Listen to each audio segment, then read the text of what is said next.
Good morning, everybody. Happy Thursday at CRS. Hope everybody's having a great day today. And welcome.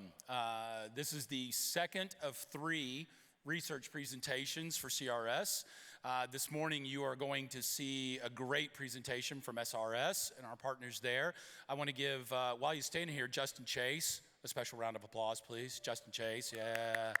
He is my co-chair and my partner on the research committee, along with the rest of the committee. And RJ, thanks for CRS always believing in research that gives back to the radio stations so that you can go back and make your radio stations great.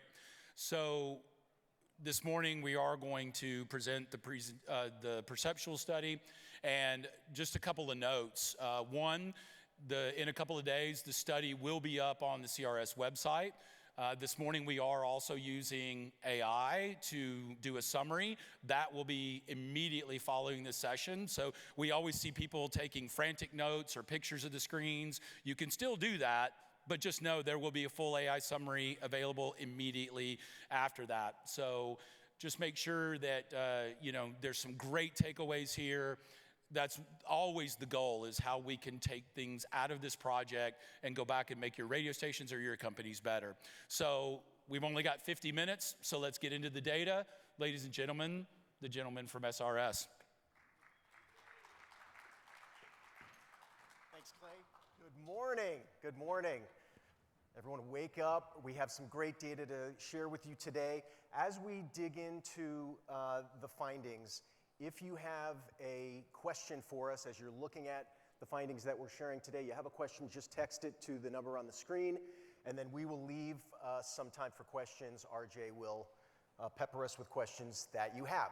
I'm Hal, that's Kevin, we're from Strategic Solutions Research, and we are celebrating, our company's celebrating its 20th anniversary this year, and over that time, we have talked to listeners. It's what we do for a living. We talk to people about radio and media, and we've worked in 22 countries around the world.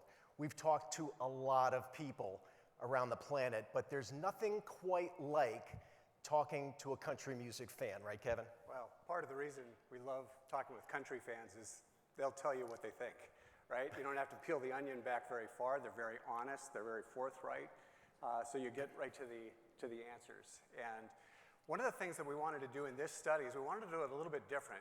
A lot of research really kind of gets down to the nuts and bolts of what listeners want and how the stations are perceived for giving it to them. But we wanted to get to the emotional side.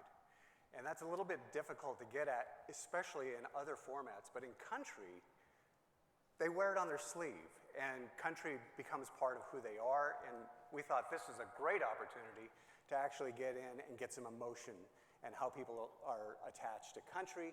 The goal being, how do we get greater attachment with the FM brands or the local radio stations as well. And oh boy, do they tell us what they think.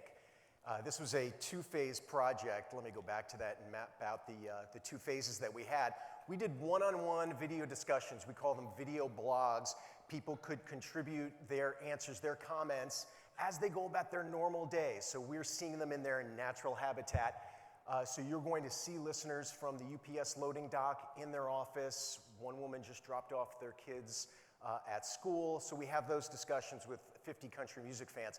Phase 2 was the real meat of the study. We then followed up with a quantitative study, perceptual study of 1,500 country music fans. And it's across the US. We mirrored the sample to the most recent US census.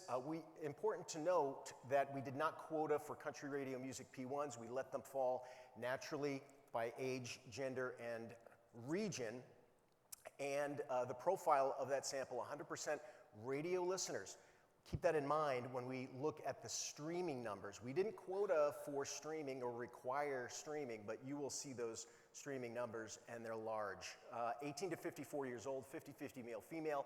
Again, regionally distributed, and 100% country music fans. So Kevin, let's dig in.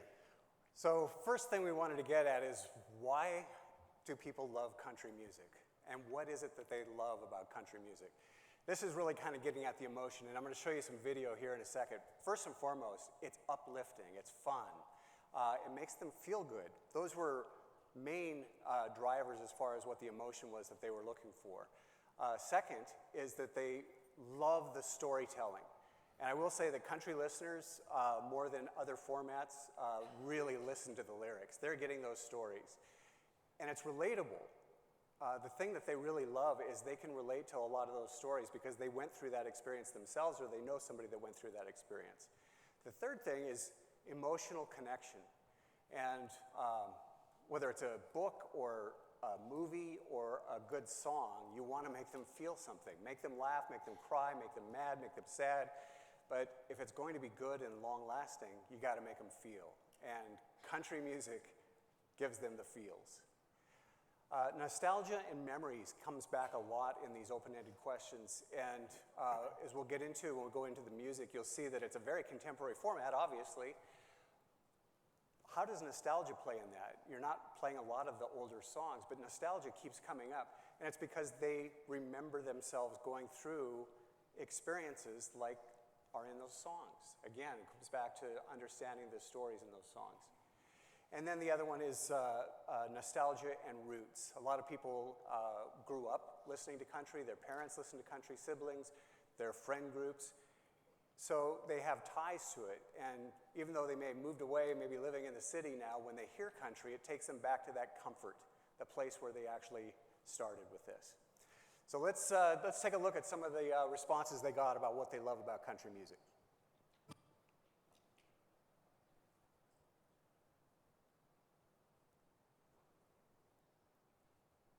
Sorry, my bad. The best thing about country music is the stories. It makes you really listen to the song. Songs that are gonna kick back a memory and take you to another place and time. I can actually hear the words. It also brings back more pleasant memories from when I was younger and things weren't so stressful.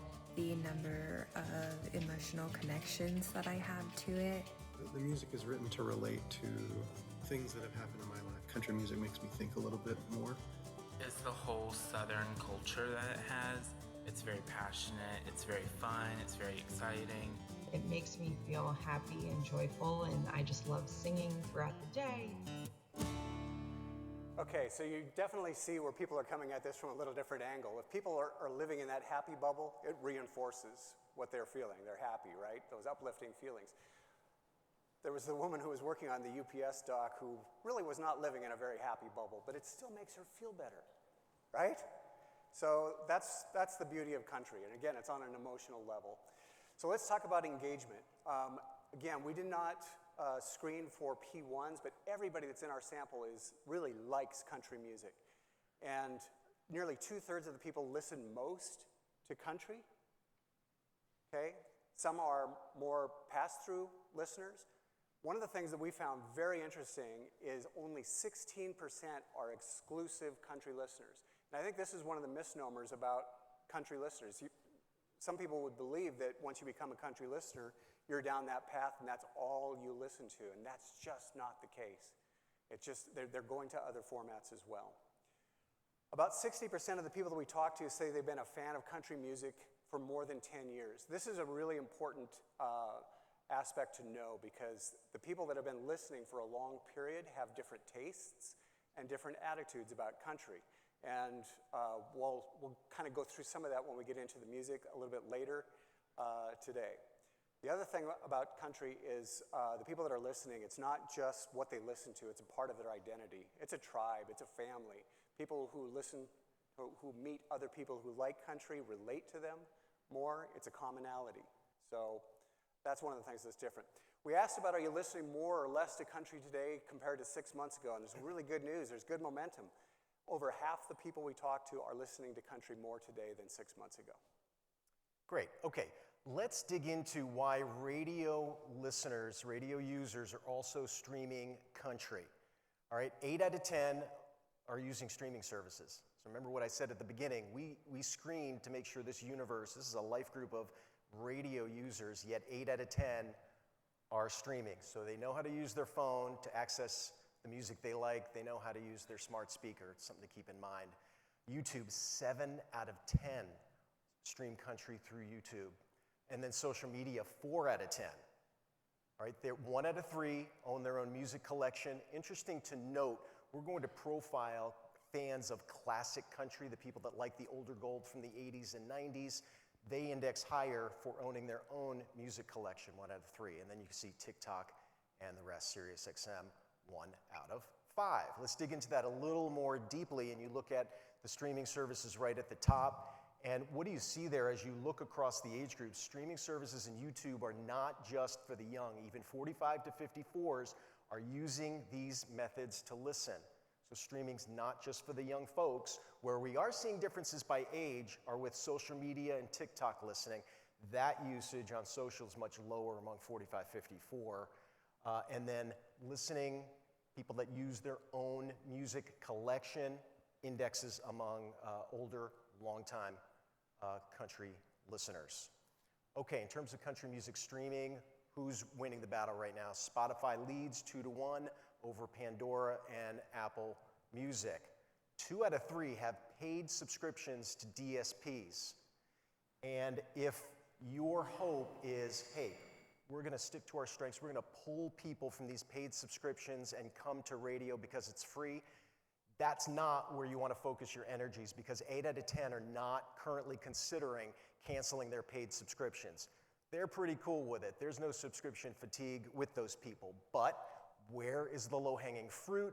It's among people who have DSP subscriptions that are free. So they're hearing spots, they're hearing ads, and a huge percentage of people, 3 out of 4, perceive as many or more commercials on those free subscriptions as they hear on local radio. So if you're looking for the low-hanging fruit, that's where you're going to go, are to people who have ad-supported DSP subscriptions. Okay, let's dig into one of the points that we feel like is a kind of sit-up-in-your-chair moment and something to really dig into. By the way, one thing we didn't note at the very beginning is, as Clay said, you don't have to take mad notes on what you're seeing on the screens, but what you do want to do is listen to these key points and findings that we're sharing today. Think about actions you can take so that when you get back to your radio station on Monday, you can make the radio station better on what we're learning today. This is one thing that you're going to want to talk to your team about. We asked these listeners in the Life group about playlists. What is the perceived value of a human-curated playlist versus an AI-generated playlist that's generated from your previous behavior on what you've liked? Again, we didn't give them a playlist to listen to. This is simply perception of human versus AI, and here's what they had to say. These listeners in the Life group are preferring playlists curated by humans over AI by more than 5 to 1. It's huge, right? They put a lot of value into that. We're also going to talk about human personalities coming up in a little while too. All right, and you can see right there, listeners are, in every age group, even digital natives are preferring a human-curated playlist. If you're not talking about the fact that your playlist on your radio station is curated by someone, a human, you should be talking about it starting next week. And we talked to people in those video focus blogs about the importance of a human-curated playlist.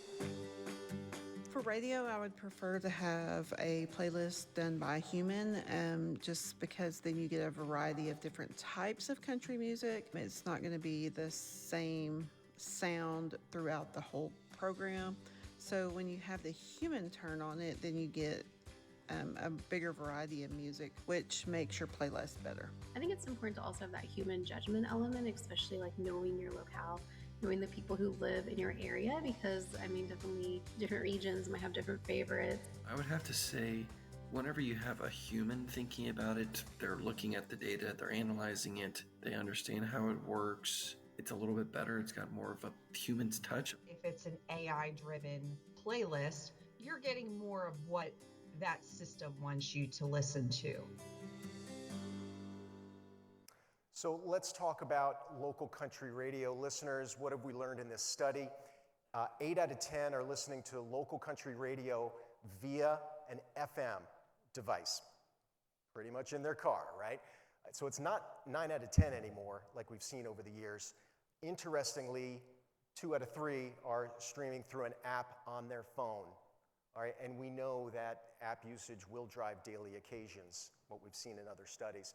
Country music P1s, just over 1 out of 3 say their favorite local radio station is a country music station. Again, we didn't quota for P1. What does this tell us, and Kevin's going to talk about this a little bit later as well, is that not everyone who listens to your radio station is a P1 listening all the time. They are listening to other formats, other types of music.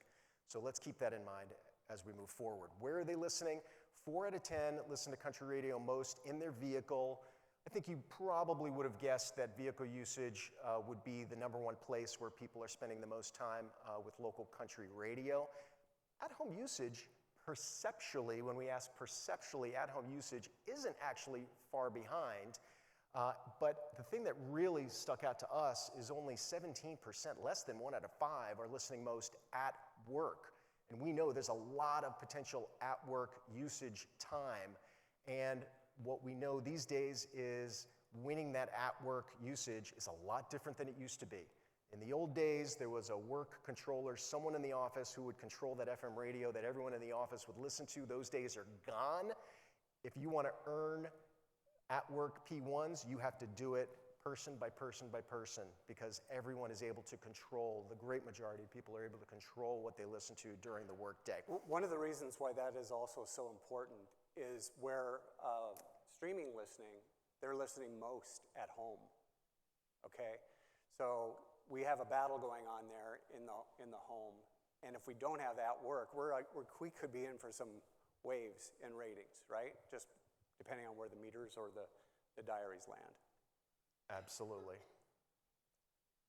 Okay, so what does local radio do well? What are the main strengths of local radio compared to DSPs? These were open-ended answers that listeners told us in that large 1,500-person sample. We went through all of the open comments and how they expressed things in their own words, and then we quantified them. We put them into buckets, into themes, so that you could get a sense of what everyone was saying as far as, what are the USPs for radio over streaming services? 4 out of 10 said a sense of community. They said some kind of sense of that. Amazing. That is the #1 strength that they perceive radio to have over a DSP. Number 2, local personalities. 1 out of 3. They didn't have to say these things. They said these things without any prompting. Local connection, again, 1 out of 3. You get the sense of why they are coming to radio and what radio does well and differently. Entertainment and humor are some smaller answers, variety of areas, music discovery. So you see, music is lower, and it's the special sauce that's up at the top that radio needs to lean into. Of course, music is going to be your ticket to entry into the carnival. You have to be playing the music people likes. But if you want those brand attractors, you'll see those at the top of the screen. We asked listeners about the importance of local personalities. Here was what they had to say.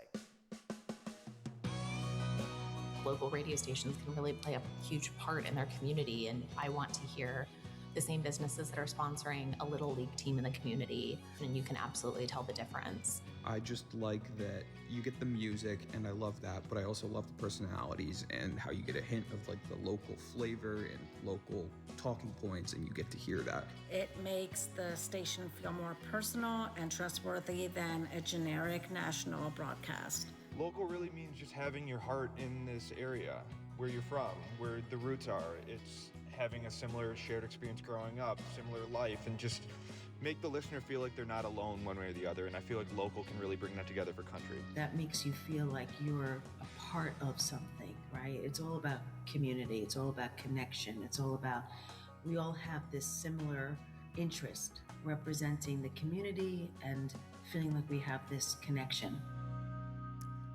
Okay, so the guy that was in his car, does anyone think he was driving at that moment? Slightly terrified. We've done blogs where literally the woman is answering on her phone driving, and I was terrified. So we don't advise that. We should really double down and encourage people, please, park your car, answer the question. Okay, so let's dig into what do listeners want from country radio, and we'll go through this and give you a lot of detail, but what's the bottom line? What are the top rated features? Like I said, you gotta play the best songs. That's your ticket to entry.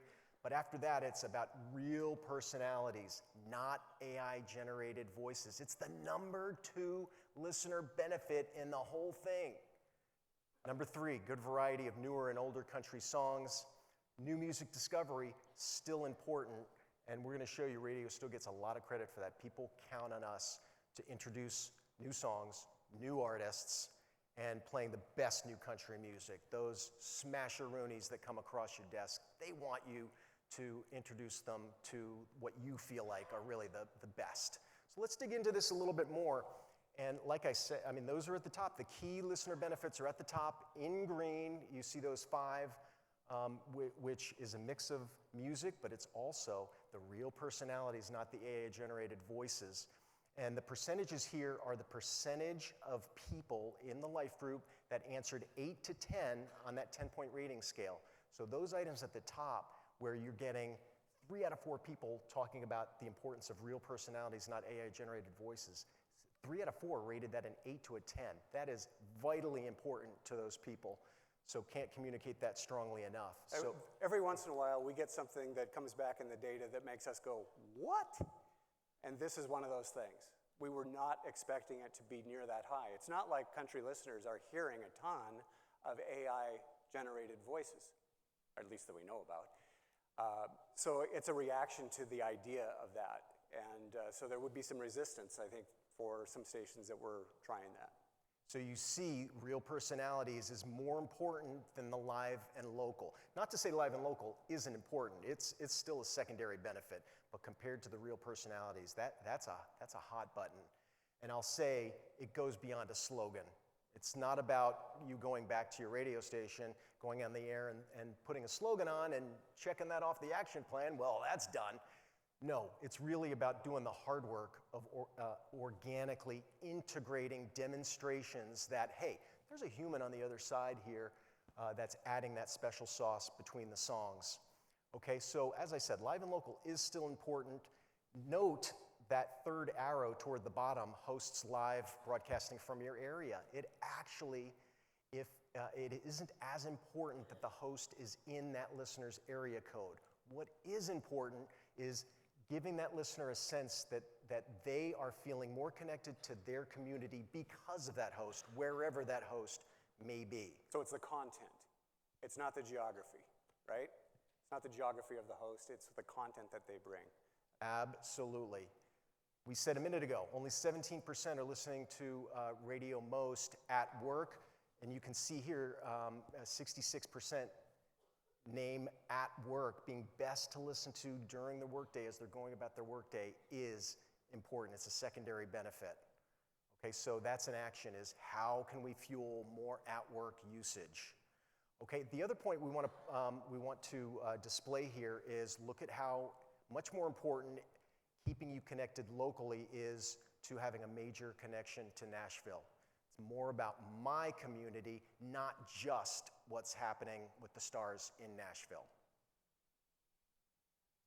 And then good variety of new and old. Kevin will get into the music in more detail, but that's a little indication of what we're going to talk about when we actually get to the music. It's also important to note, you see, new music discovery is important. It's a key benefit.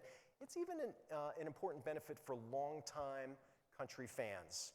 It does span the ages. They want to know what the good stuff is that's coming across your desk. Okay, and then we want to dig in a little bit more about the importance of radio personalities. What does that mean? What is the perfect personality for these people when they're coming to a radio station? You've got to be real and authentic. They value that. All right, second, companionship. People are going through stuff these days, and people are more isolated today than they were in the past. They want that companionship. They want to know there's a human on the other side that they can hang out with and feel like they're part of that person's life and part of a community. And relatability.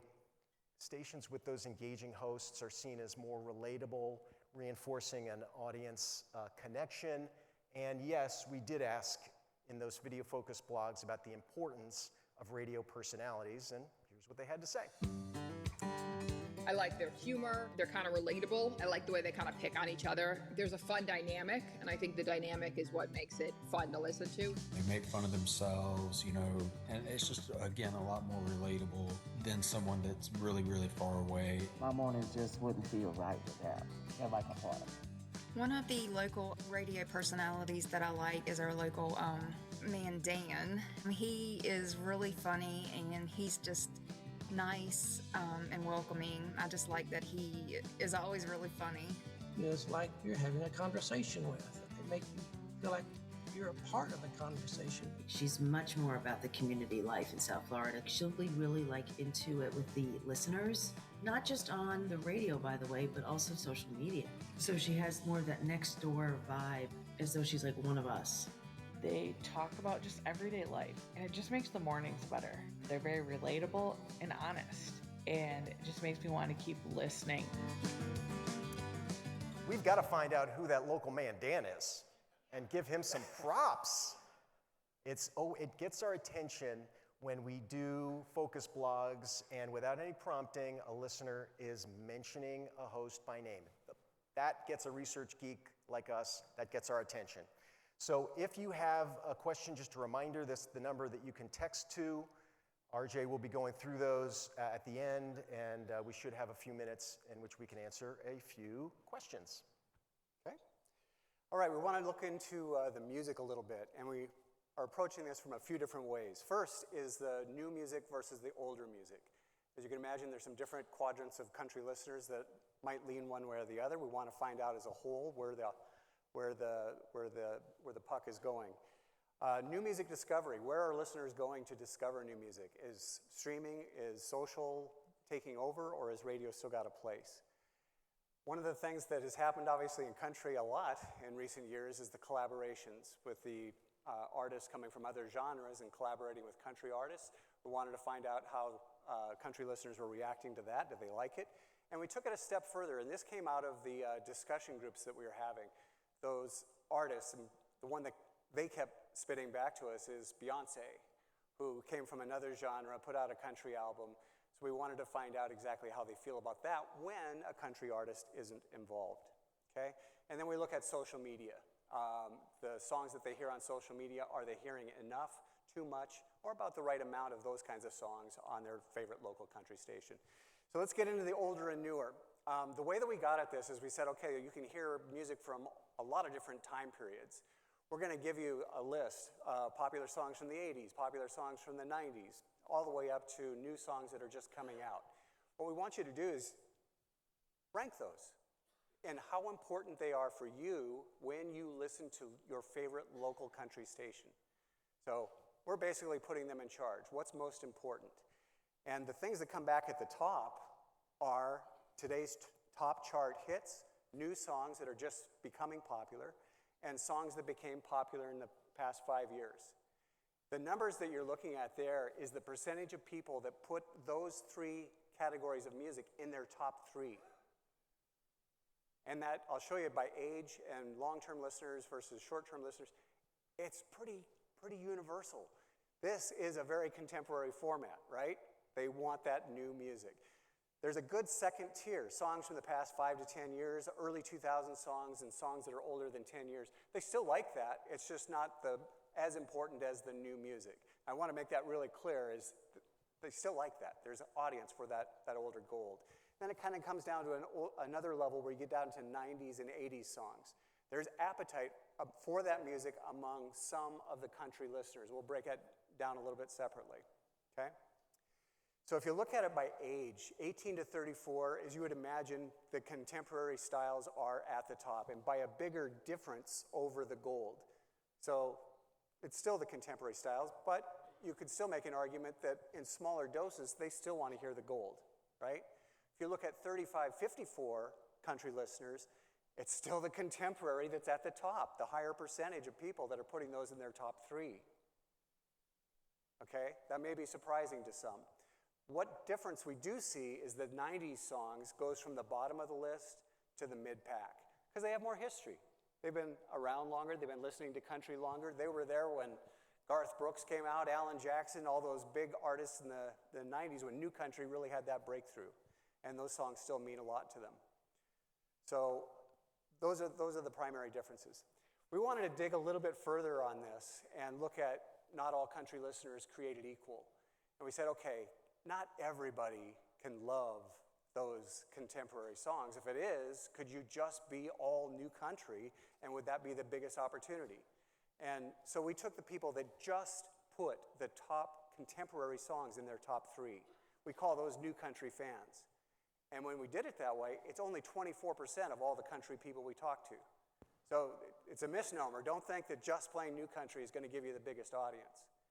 We looked at the people who had the classic country, 80s, the 90s, and the 2000s in their top 3. There's an appetite, passionate group, but it's only 6% of the overall country group. Where everybody else falls is the variety of new and older songs. 70% of the country people we talk to want both, okay? So let's take a look at those spectrum listeners. I call them spectrum because it's the full gamut of older and newer. The music that they like the most, songs from the past 5 to 10 years, is the one style that comes up along with the contemporary styles. They love that. But there's also really good passion for songs from the past 5 years, 10 years, early 2000s, and even the 90s does a little bit better among these spectrum fans, okay? So when they say they want the best new music, hell yeah. When they say they want a variety of older and newer, hell yeah, they want that too, right? It's just the amount of that you deliver of each one of those, okay? The 80s has a hard time getting traction with any of these groups though, okay? And I think if we'd have gone above 54, we would probably have seen more passion, but sonically it's also a different sound that we'd have a hard time getting it to work with today's country, okay? So let's take a look at these different groups. The people that fall into this spectrum group that like today's country and like some of that gold, it's a pretty broad group. It's 18 to 54. It's more centered in that 25-54, but it's even, right? It's not an older format only. Whereas that small group that love that classic country, that is 45 plus. Half of that audience is on the older side. And there's an appetite for classic country in some markets, okay? And we kind of broke it out by region to see where it would have the most potential.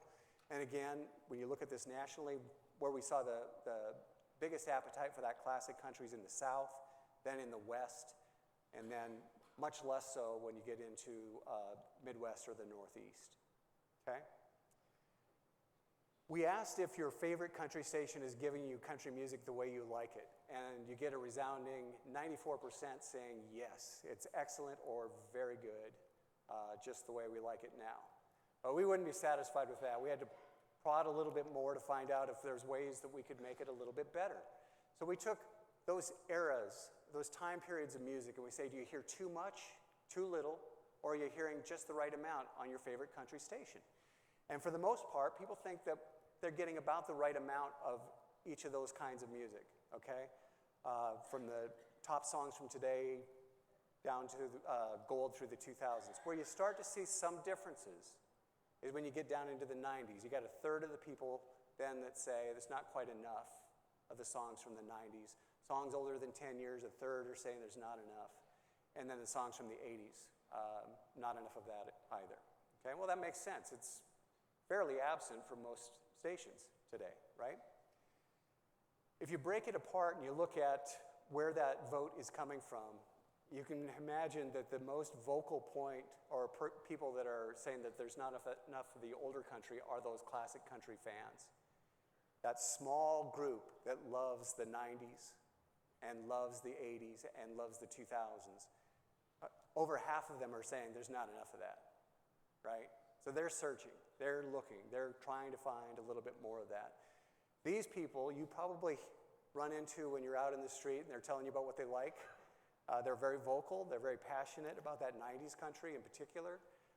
They're also the slowest to adapt to some of the new country, okay?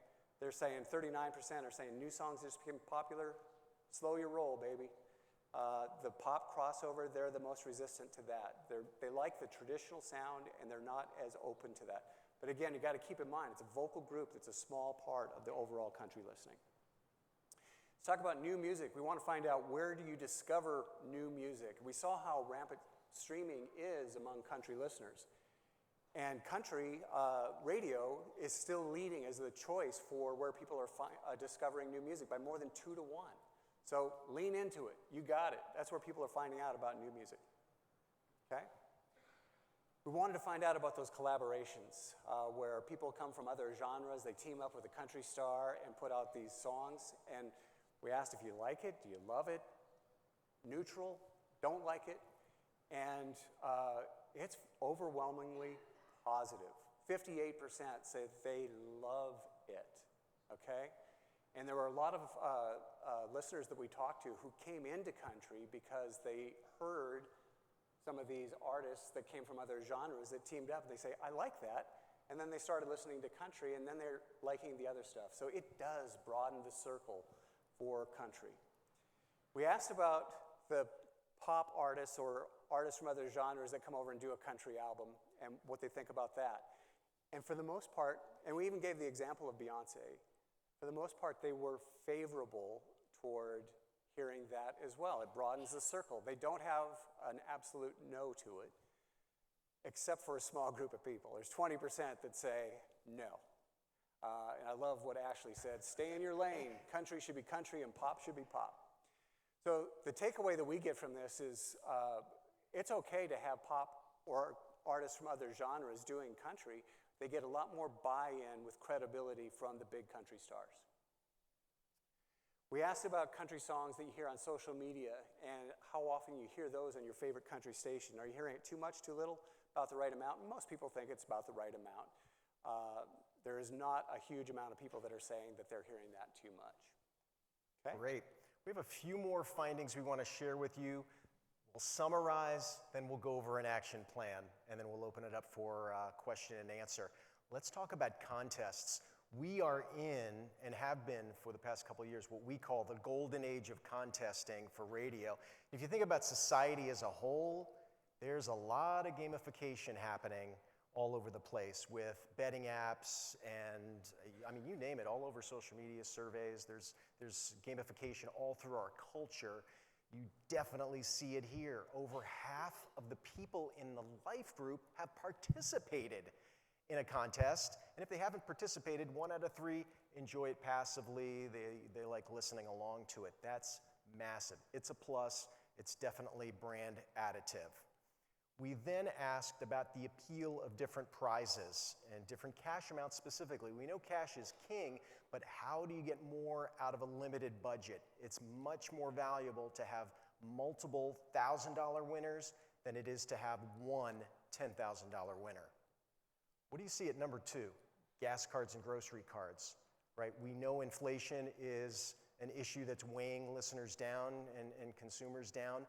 Gas cards, now this survey was already out of the field before the news events in the Middle East happened, and gas prices have spiked in the past 10 days. So I will bet you a dinner that the gas cards might approach the number 1 prize people will want, even though the value of that gas card might be even a little bit less, just the perceived value of, oh my gosh, at least I can fill my tank for free. So get that gas partnership going. Let's start giving away some gas cards. It's very topical, and it's going to really help listeners, and it'll influence listening. There's no doubt about it.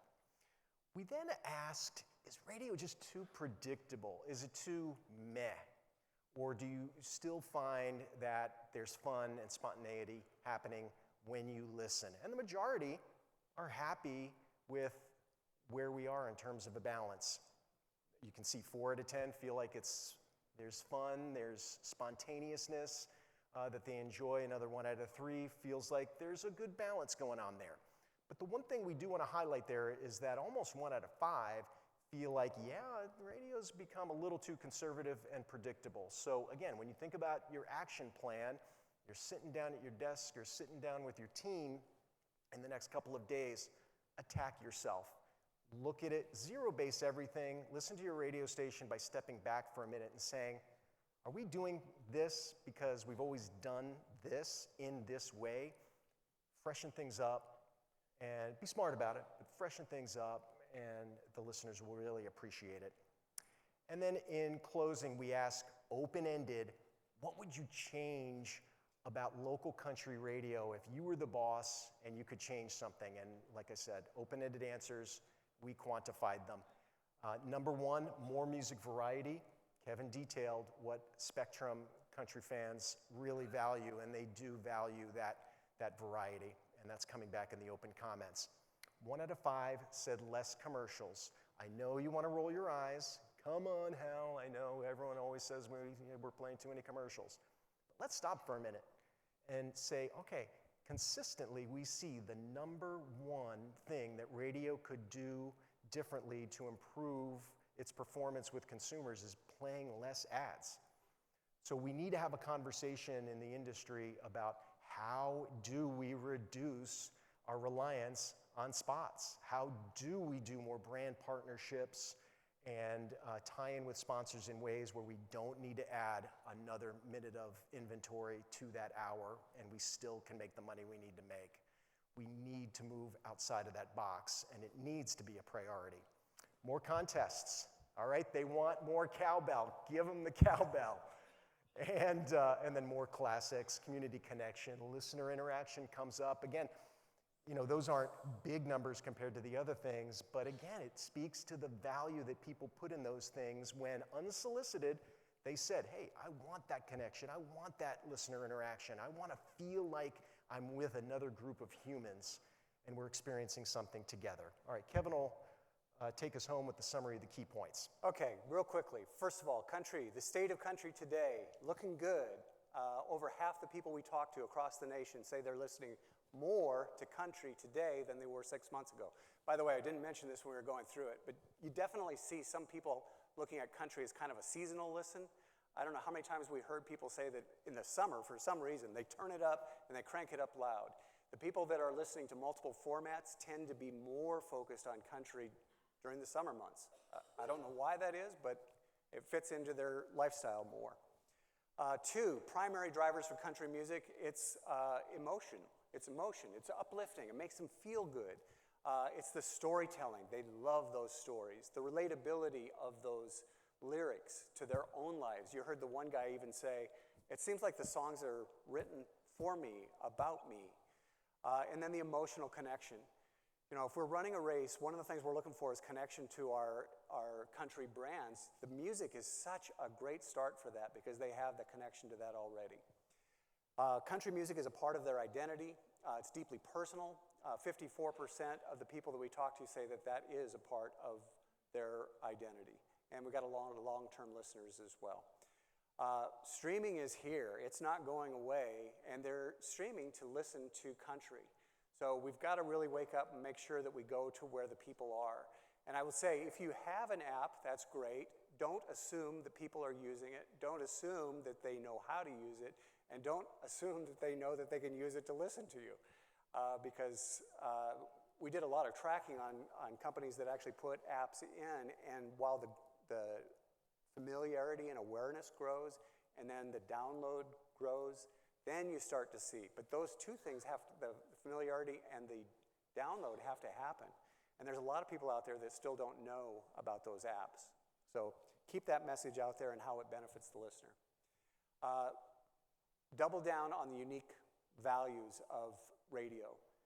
We hold the unique values of providing a sense of community, local, new music discovery, and local personalities. A lot of that is the special sauce, right? Lean into it. Other things that we learned in here, where they listen. The vehicle is the leading location. We're still what they listen to most in the vehicle. At home isn't far behind, but as we mentioned earlier, at home is where streaming is most listened to. So we've got an attack on that front. We need to make sure that we hold that up. And we should work on trying to do better at getting more at-work listening, especially since everybody's their own gatekeeper now. People prefer the human curation. They value that human touch. 57% preferring playlists that are created by humans. and 10% who prefer AI-generated selections. And you heard the listeners saying one of the things that they hear in that is they think that that AI-generated selection might be more narrow in scope, right? Discovery advantage, still leading by a large margin. People are using radio to discover new music, and it's very important. And then as far as old versus new, it's a very contemporary format. Current hits, recurrents, new songs and tracks from the past 5 years are loved. They want 2000s gold, right? And if you mix that into your clocks right, you can take more advances, or you can move a little bit faster on the currents. You've got that familiarity in your clocks. And then the other thing, and this one is really the mic dropper for us, how important it is for that authenticity in talent. They strongly value real, authentic personalities over AI-generated voices, even more than they value live and local. And they value live and local, but the real personalities is even more important. Right. Okay, let's review these actions and let's see how many of these are on your list. This is what's on our list. Reject AI on air talent. Double down on real carbon life forms for companionship and connection. Leverage localism. Focus on that content that demonstrates and builds that community connection. Prioritize app activations. We know they're listening digitally. They know how to use their phone. Get your app on their phone today. Point out the app benefits. A lot of it is just reminding people that you have an app and the benefits for using it. And contesting will fuel app activations. Talk about how you make them feel, align with that benefit. Make them feel good. Make them feel something. And then next is maintaining that Spectrum playlist that we profiled earlier. You can embrace those pop country collabs in moderation if you feel good about them, but give more careful scrutiny to those pop artists that don't have the credibility of collaborating with a country star on a certain track. Lean into those social media trends. You can feel good about songs that might be trending on social media if you feel like it's a song worth playing. And then engage through the contesting, the golden age of contesting. And then finally, right-size your contests. You have a limited budget. Make sure your contest is at the right size. We want to keep the conversation going. We're going to ask a few questions now, but that QR code goes to our website. But talk to us on LinkedIn. We have a Substack newsletter or through the website. Really appreciate it and can't wait to talk more about this stuff. RJ? Hello? You're on. All right. Thank you, guys. Great stuff, Hal and Kevin. Somebody asked the question, how do we get a copy of the research report? As Clay said at the beginning, we were using an AI tool this year, so moments after the session, you'll see a complete recap of this presentation. We'll post the deck on the website, countryradioseminar.com, within a week. Also, we'll post the video of this whole session so you can watch that and see Hal and Kevin being rock stars on your screen. And we are planning at least one CRS 360 to follow up, because what you've seen today is just the tip of it. So they have a lot more that we can share in extended webinar series for you. So that's how to see more. A couple questions here from the audience. This is from Sean Ross. If listeners are asking for yesterday and today, why are so many stations still positioning as #1 for new country? It's so easily adjusted. That's a great question. Well, you can clearly see that the new music, the contemporary music, is the star of the show and the discovery of new music. They want some gold, but it's lower on the pyramid. So I do understand, and if they're going to be attacked, that's probably the place they're going to be attacked, is on the new country. So I think that's, in the situations that we deal with, I would say that's the #1 reason why people don't get away from that. But there is value for today's country and your all-time favorites, for example. Great. And since we're running out of time, just one more here. They said 8 out of 10 radio listeners are also using streaming services. Was an app like the iHeartRadio app or station-specific apps an option within those answers and considered to be a streaming service for this presentation? DSPs were separated from local radio station apps, but in that question, streaming was combined. Excellent. Thank you, guys.